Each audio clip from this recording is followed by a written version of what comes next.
"Then we must learn from you," the commander said. "For too long we believed humans were only guests among us. But today you have shown that humans are not guests. They are allies. And allies are honored." The room filled with murmurs. The scaled officer who doubted him earlier now lowered his head slightly. It was not an apology, but it was close enough. Lyra smiled faintly. Ethan felt his chest tighten with relief. Later, in the quiet of their shared quarters, Lyra sat across from Ethan. She had been polishing her armor, but now she stopped and looked at him. "When I first saw your toolkit," she said softly, "I thought it was funny. I laughed so hard I could not hold it in.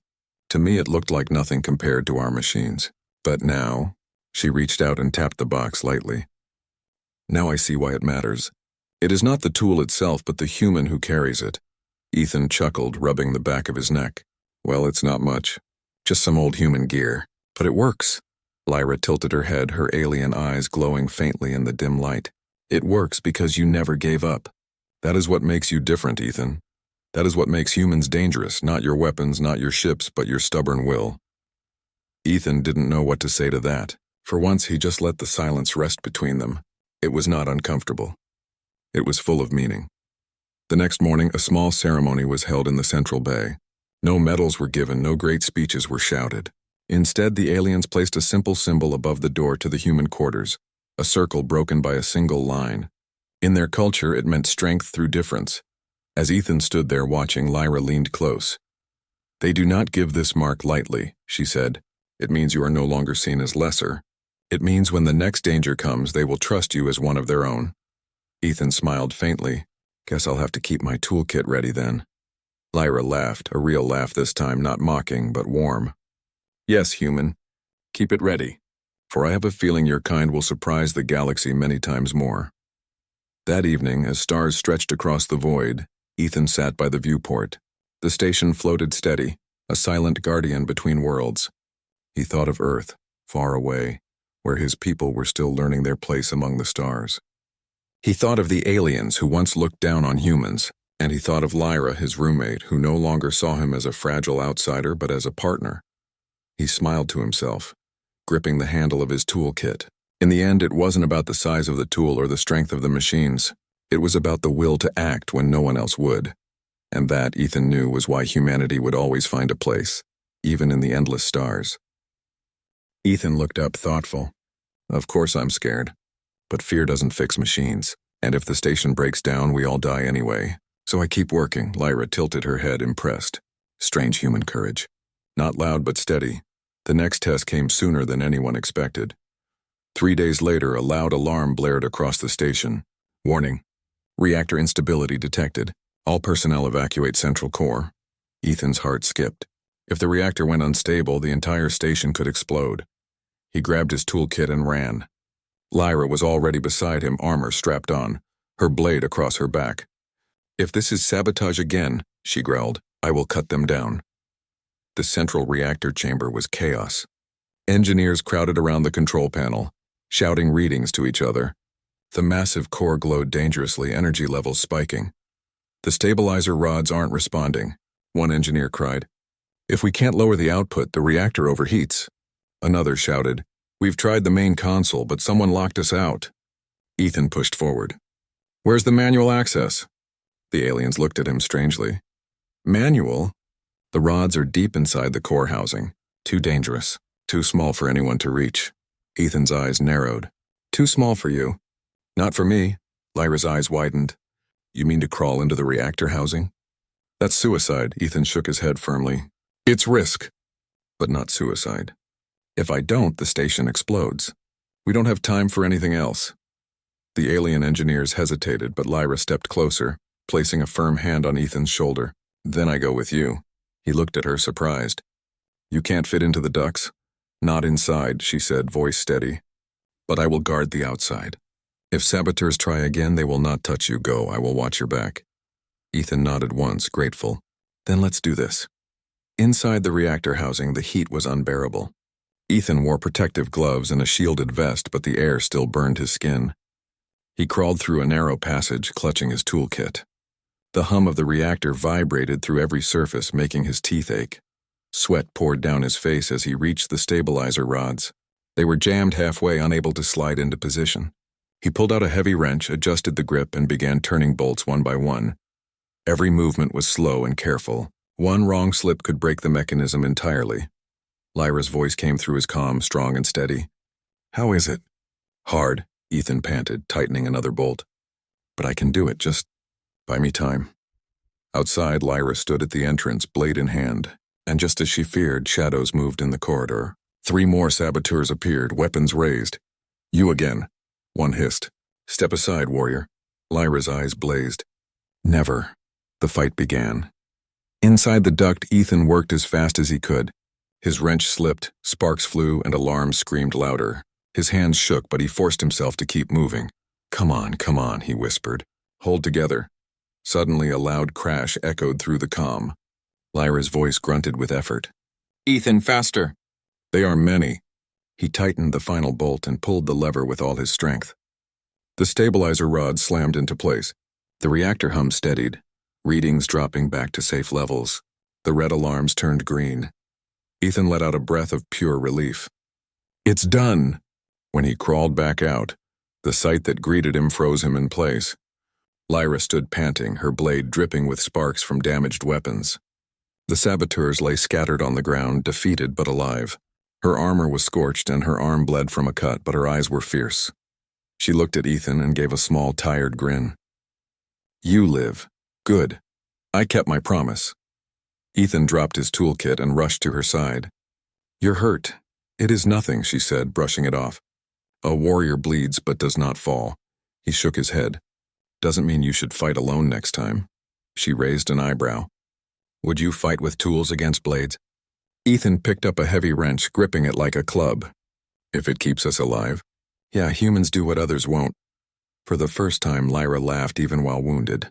"Then perhaps you are a warrior after all, in your own way." Later, the commanders gathered again.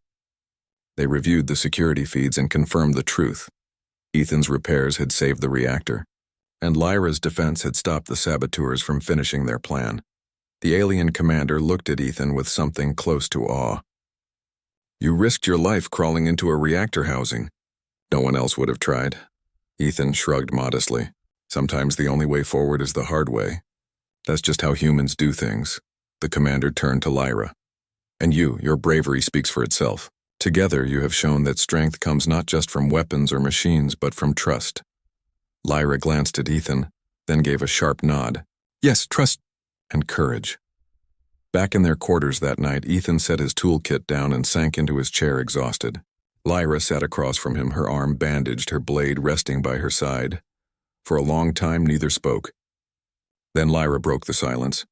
"Ethan, when I first saw your tool, I laughed. I thought it was small, weak, unworthy. But today I saw it save lives again, and I saw you risk yourself without hesitation." He looked at her, tired but smiling. "And I saw you fight off 3 enemies alone just to protect me. Guess we're both full of surprises." Lyra leaned back, closing her eyes. "Perhaps, but I'm beginning to believe something, human." "What's that?" Ethan asked softly. She opened her eyes and met his. "That humans are more dangerous than anyone knows. Not because of blades, not because of strength, but because you never stop trying. You do what others won't." Ethan chuckled, looking at his toolkit. "Then maybe that's our real weapon." And in the quiet of their shared room, the bond between warrior and engineer grew stronger than ever, born not from similarity but from respect. The alarms were silent now. For the first time in days, the space station floated in peace. No red lights blinked. No oxygen warnings filled the screens. No heavy footsteps of running soldiers echoed through the halls. It was quiet, almost too quiet. Ethan walked slowly down the corridor, holding his toolkit in one hand. His shoulders were tired, his hands were covered in scratches, but his eyes carried a steady fire. Beside him walked Lyra. She was not laughing this time, not mocking, not even curious in the same way she used to be. Her face was calm, her eyes sharp.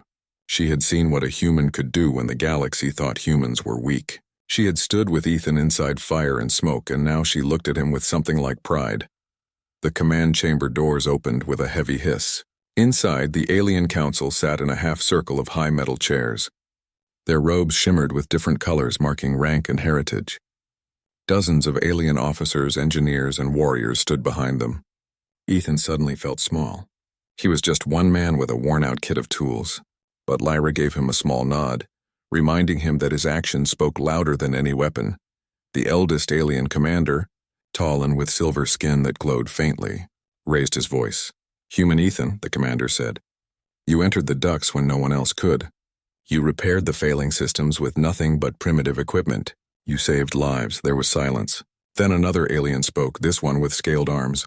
"But why should we celebrate him? His kind is untested. His kind is fragile. This victory may be only luck." Lyra stepped forward before Ethan could speak. Her voice was firm. "Luck does not crawl through smoke with lungs burning. Luck does not hold a reactor line together while heat tears the skin. Luck does not risk death when others hesitate." "No, Commander, that was not luck. That was courage." Her words spread through the chamber. Aliens shifted uncomfortably, exchanging looks. Some nodded slowly. Others still frowned. Ethan stayed silent, gripping his toolkit tighter. The eldest commander looked down at him. "Human, what do you say for yourself? Why did you risk so much when failure was almost certain?" Ethan took a breath. His voice was steady, though soft. "Because someone had to," he said. "Your machines are great. Your warriors are strong. But sometimes problems are not solved by power or technology. Sometimes they need hands, sweat, and a tool that fits in a pocket. I am not faster than your engineers, not stronger than your fighters, but I can fix what others overlook. I did not act to be a hero. I acted because people were going to die if no one tried." The chamber was silent again. Ethan thought maybe they would laugh at him or dismiss his words. But then slowly the eldest commander stood. He placed his hand over his chest, a sign of deep respect in his culture. The other engineers muttered in disbelief, one even whispering, "Maybe humans are not as simple as we thought." Ethan closed his toolkit with a snap. "Told you. It's not about size, it's about knowing how to use it." Lyra laughed even harder, leaning against the wall to steady herself. She couldn't hold it in, not this time. The idea that this small human could outperform alien engineers with nothing but a box of odd tools was almost unbelievable. Yet the proof was right in front of her. On their way back to the quarters, Lyra kept glancing at Ethan, shaking her head with amusement. "You are strange, human. Warriors fight battles with blades, commanders lead with strategy, but you fight broken machines with metal sticks and somehow win." Ethan smirked. "Well, without air, no one can fight battles. Someone's got to make sure the basics work." Lyra thought about that quietly. In her world, warriors were praised for their strength. But she had never considered the quiet strength of those who kept the world running behind the scenes. That evening, back in their room, Lyra sat cross-legged on her bed, watching Ethan polish his tools. The metal glimmered under the room lights. "Ethan," she said suddenly, "yeah? Do you feel pride when you fix something?" He paused, then smiled. "Of course. Machines are like puzzles. When they stop working, everyone suffers. When I fix them, life gets easier for everyone. That makes me proud." Lyra nodded slowly, her expression thoughtful. "When I hold my blade, I feel strength. But today, when you held your tool, I saw strength too. Different but real." Ethan chuckled. "Guess we're not so different after all." She tilted her head, giving him a rare smile. "Maybe not." Later that night, as the station lights dimmed to simulate night, Lyra lay awake again. She remembered the look on Ethan's face as he worked. Focused, calm, determined. It was not the face of a weak species. She thought of the laughter she couldn't hold in earlier. At first it had been mockery, but now she realized it was admiration, hidden behind surprise. Her human roommate had shown her something new. His big tool, as simple as it looked, had more power than she expected. And maybe, just maybe, so did he. Life on Veyara Station slowly settled into a rhythm for Ethan and Lyra. Days passed with Ethan repairing machines and Lyra attending combat drills. Though different in their skills, they began to understand each other. Lyra sometimes asked questions about his tools, while Ethan asked about her warrior training. It was strange, but the bond between an engineer and a fighter slowly grew. But peace on a space station never lasted long. One evening, the alarm sounded. A loud voice echoed through the corridors. "Warning, power fluctuations detected. All crew stand by." Ethan was in the room, cleaning his wrench when the lights flickered. Lyra jumped to her feet immediately, blade in hand. "An attack?" she asked sharply. Ethan shook his head, looking worried. "Not sure. Could be mechanical failure. But those alarms, It's serious. The comms panel in their room lit up. A stern officer's face appeared on the small screen. Engineer Ethan, report to Sector 5 immediately. System failure. Repeat, Sector 5. Ethan snapped his toolkit shut. That's me. Stay here. Lyra narrowed her eyes. No, if there is danger, I go with you. A warrior protects her ally. Before Ethan could argue, Lyra strapped on her chest plate and followed him out the door. Sector 5 was chaos. The air was hot, the lights dim, and engineers rushed in every direction. A huge console sparked, throwing smoke into the air. What happened? Ethan shouted over the noise. An alien engineer grabbed his arm. The coolant pumps are failing. Without them, the reactor overheats. We've tried shutting them down, but something's blocking the system. It's like sabotage. Ethan's heart sank. Sabotage. That meant someone had done this on purpose. Lyra's eyes narrowed. Show us where. The alien pointed toward a narrow maintenance duct. The blockage is deep inside. Too small for us to reach. We need equipment, but it will take hours. I can do it, Ethan cut in. He set down his toolkit, already pulling out a compact spanner and a diagnostic reader. I'll crawl inside and fix it.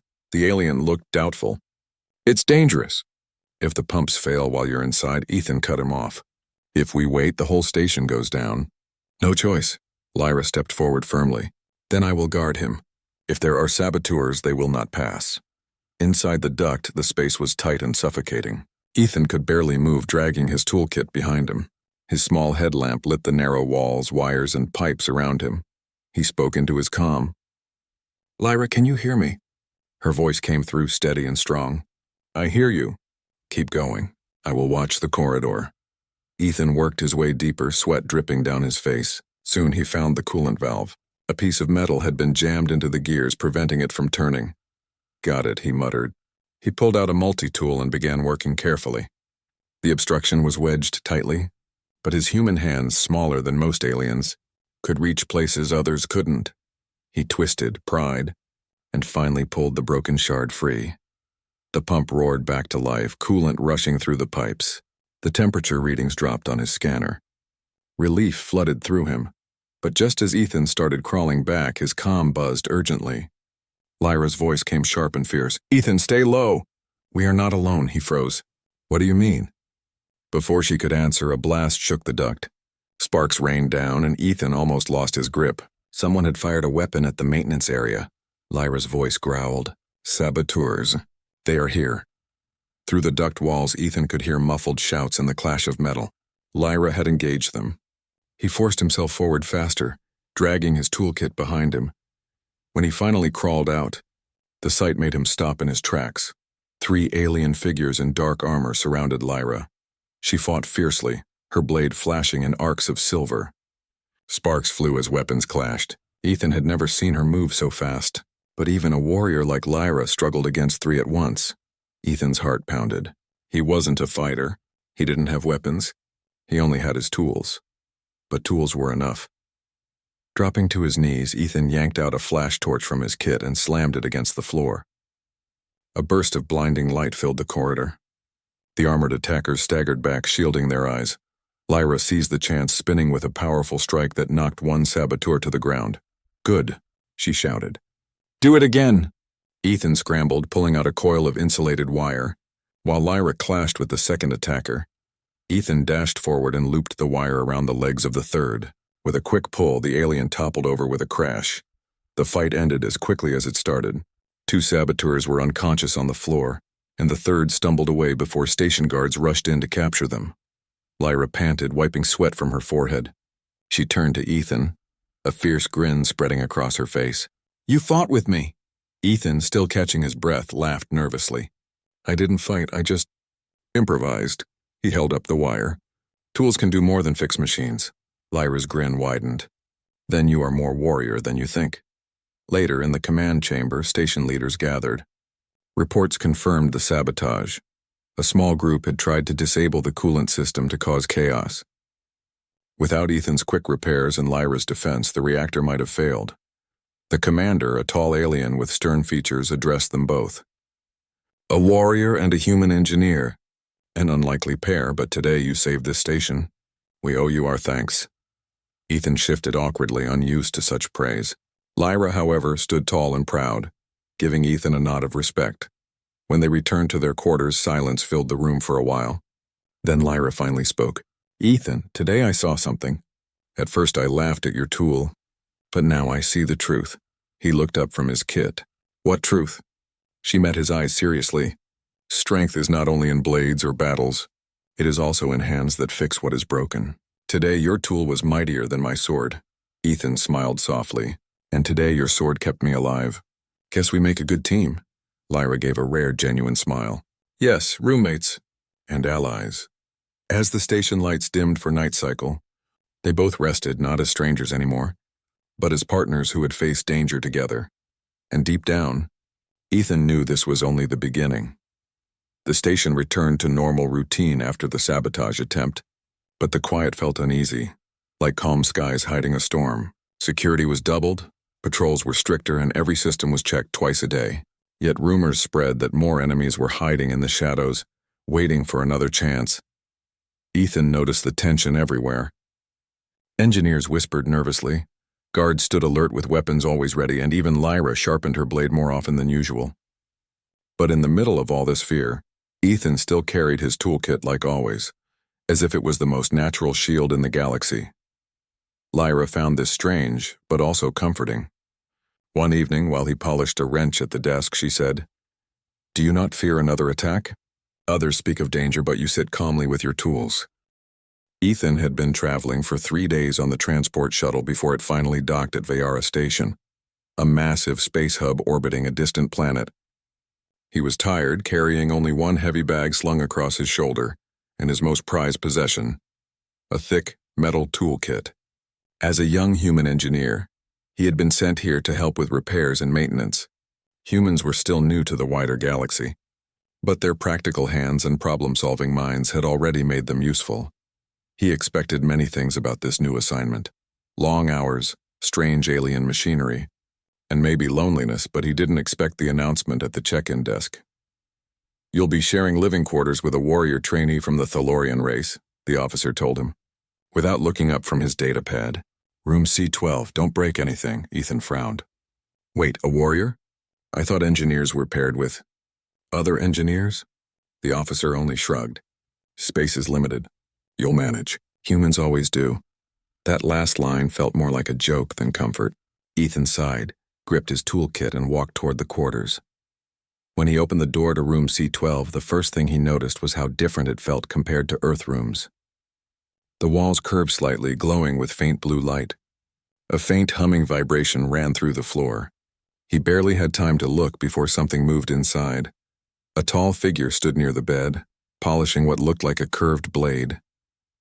Her skin was faintly silver and her eyes were large, glowing faintly purple in the dim light.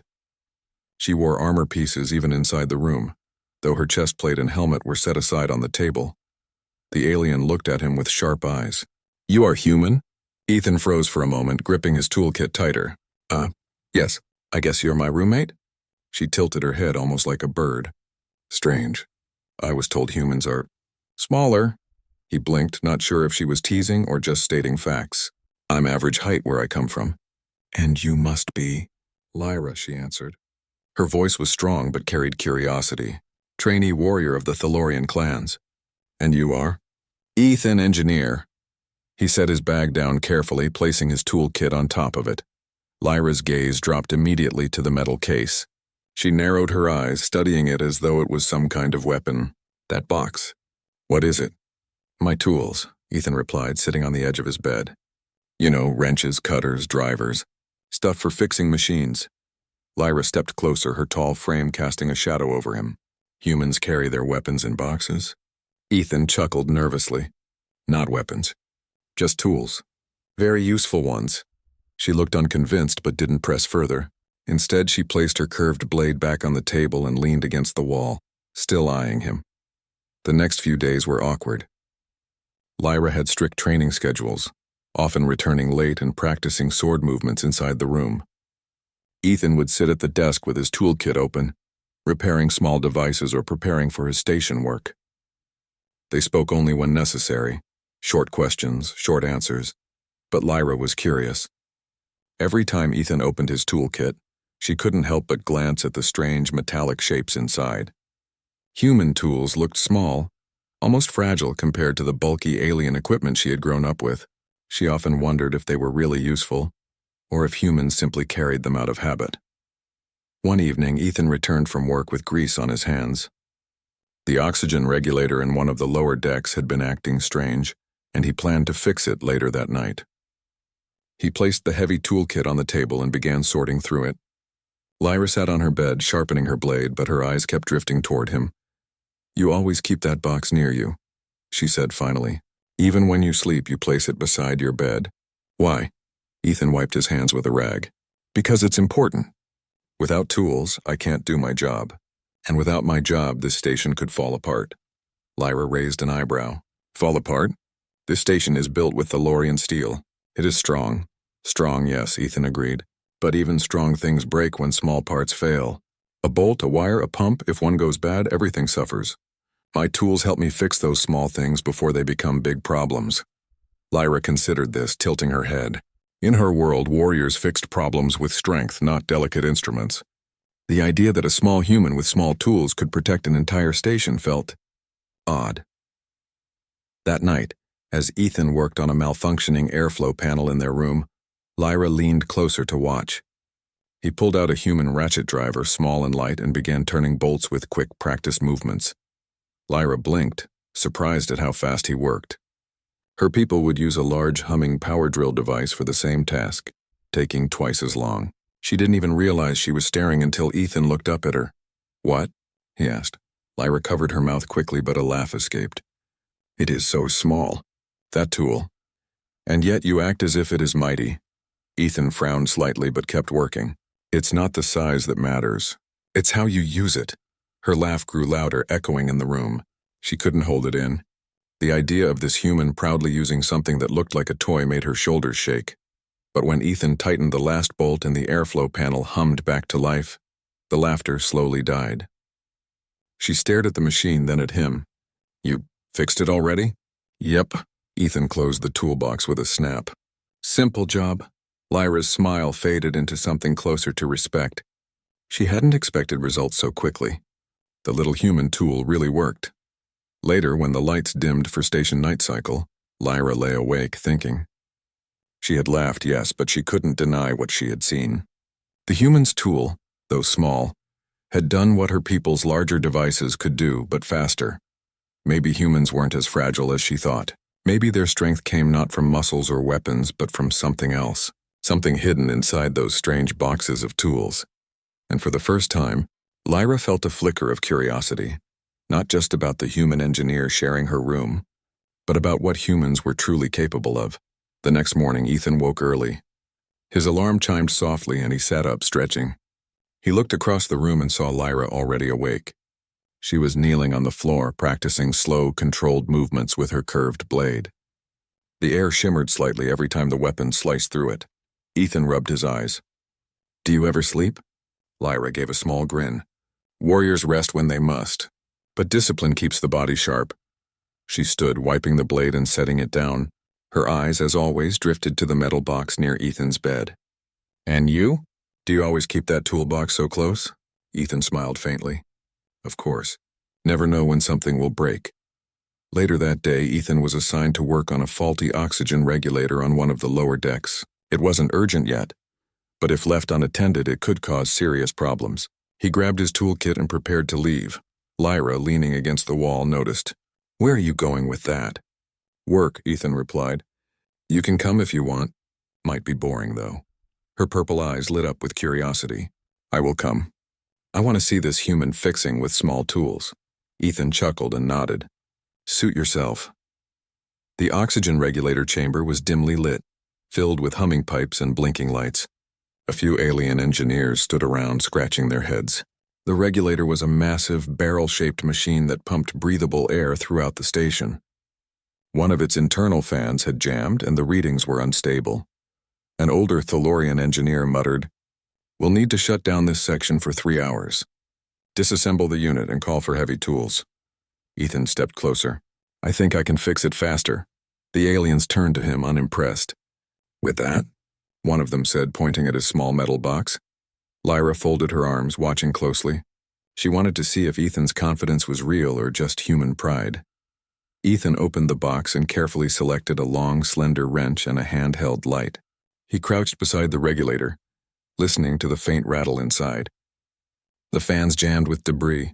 If I can reach it, I won't have to shut anything down. One of the alien engineers shook his head.